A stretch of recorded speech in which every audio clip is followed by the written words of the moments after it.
महिलाओं को सम्मान देने के लिए जहां एक तरफ शौचालय बनाए गए तो वहीं उनके स्वास्थ्य का ध्यान रखने के लिए उज्ज्वला योजना से भी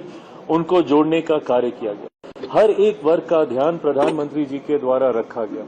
जहां देश में मंडल कमीशन को संवैधानिक दर्जा देकर पिछड़े वर्ग के लोगों को अधिकार देने का काम किया गया, तो वहीं ऊंची जाति से आने वाले गरीब लोगों के लिए भी 10% आरक्षण देकर उनको भी मुख्य धारा के साथ जोड़ने की सोच प्रधानमंत्री जी की रही। अनुसूचित जाति से आने वाले लोगों को सम्मान देने के लिए डॉक्टर बाबा साहेब भीमराव अम्बेडकर जी से जुड़े हुए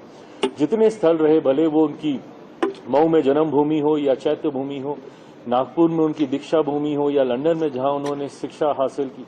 या दिल्ली में जहां पे उनका निवास रहता हो, उनको पंच तीर्थ के तौर पर स्थापित कर दर्शाया कि प्रधानमंत्री जी समावेश की सोच के साथ आगे चलते हैं।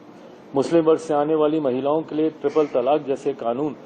को हटाने की बात हो, ये तमाम निर्णय दर्शाते हैं कि किस तरीके से प्रधानमंत्री जी ने हर क्षेत्र, हर वर्ग को अपने साथ लेकर चलने का प्रयास पिछले 12 सालों में किया। इन्हीं 12 सालों में जितने विवादित मुद्दे थे, भले वो धारा 370 की बात हो, भले वो राम मंदिर निर्माण की बात हो, उसको भी प्रधानमंत्री जी ने लागू कर उन तमाम जितने भी विवादित मुद्दे हैं जिन पे दशकों तक राजनीति होती गई, उनको भी दूर करने का काम किया। प्रधानमंत्री जी ने जहां एक तरफ देश की हर एक भाषा को अपनाने का काम किया, हर मंच से अपने संबोधन में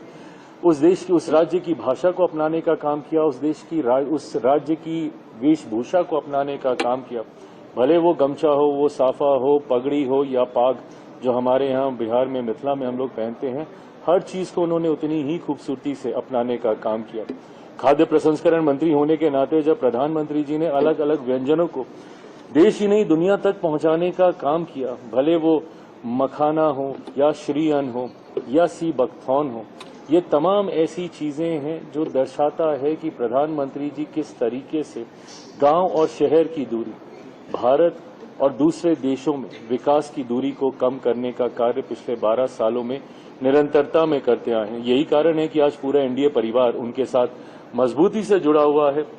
मैं खुद पिछले 12 सालों से मेरे नेता, मेरे पिता आदरणीय रामविलास पासवान जी के नेतृत्व में हम लोग इस गठबंधन का हिस्सा बने और पिछले 12 सालों से निरंतरता से न सिर्फ हमारा ये रिश्ता मजबूत रहा, बल्कि एनडीए गठबंधन का दायरा भी धीरे धीरे बढ़ता जा रहा है। कहीं और राजनीतिक दल इस गठबंधन का हिस्सा बने, उसका कारण सिर्फ और सिर्फ प्रधानमंत्री आदरणीय नरेंद्र मोदी जी, सबको एक साथ लेकर चलने की उनकी सोच, सबको परिवार की तरह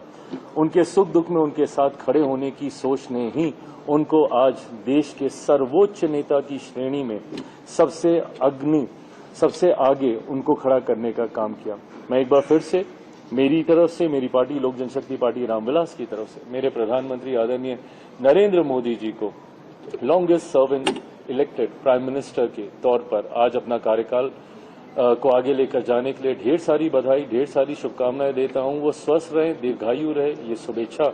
उनके लिए प्रस्तुत करता हूं और पूरा एनडीए इसी तरीके से उनका नेतृत्व, उनका मार्गदर्शन, उनका आशीर्वाद पाता रहे, ये इच्छा रखता हूं।